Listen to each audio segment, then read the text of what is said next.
Setiap sejarah memiliki makna yang mendalam bagi generasi penerusnya yang pada biasanya akan dijadikan tonggak perjuangan untuk menggapai masa depan yang lebih baik lagi. Pemaknaan yang demikian luhur tersebut tentu tidak lepas dari ketinggian penghayatan terhadap makna sejarah generasi terdahulu. Begitupun sebaliknya, apalah artinya sebuah lintasan sejarah bila tidak dihargai dan ditempatkan dengan semestinya, hanyalah akan menjadi sebuah onggokan prasasti kuno tanpa pamor sedikitpun. Keduanya saling berkaitan tanpa membedakan mana yang lebih baik dari keduanya.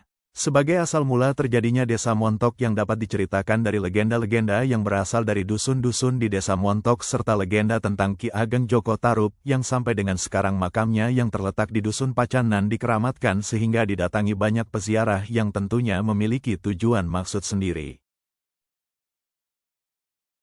Legenda penamaan desa juga tidak lepas dari sejarah masa kerajaan Sumenep di bawah Raja Arya Wiraraja di mana saat itu terjadi paceklik karena musim kemarau yang berkepanjangan sehingga wilayah Madura menjadi gersang dan banyak tumbuhan mati kekurangan air.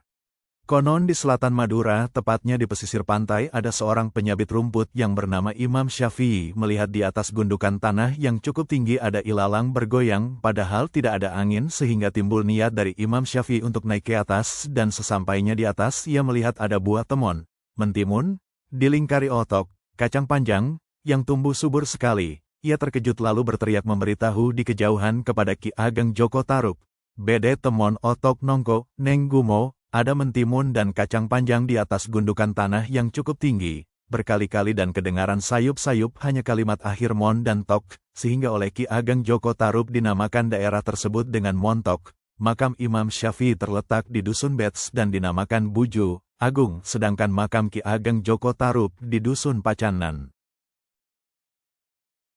Ada 8 dusun di Desa Montok yang memiliki cerita tentang asal-muasal nama tersebut. Dinamai Morgajam karena ada sumur tua yang dalamnya sekitar 3 meter dan pinggirnya ada pohon gayam sehingga dinamailah Morgajam. Somor dan gajam, air sumur diyakini masyarakat bisa menyembuhkan penyakit. Dinamai Platok karena dahulu jarak rumah penduduk di dusun ini jauh sehingga kelihatan jarang, Tok Maltok, disingkat Platok. Konon dusun ini tempat pertengkaran antar masyarakat, sedangkan masyarakat dusun ini sering penengah untuk membela Abillaah, yang benar yang kemudian dinamakan Billaan, sedangkan nama Dusun Petang dikarenakan dusun ini tempat pembuatan keris karena ada empu pembuat keris yang dalam istilah Madura Pametangan disingkat petang. Dinamakan Dusun Bets karena merupakan batas, Bets, antara Desa Montok dengan Desa Lancar.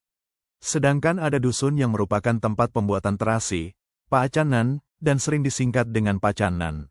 Dusun Talang berasal dari kata Patalangan karena sebagai tempat orang untuk pesan memesan sesuatu ke Jawa.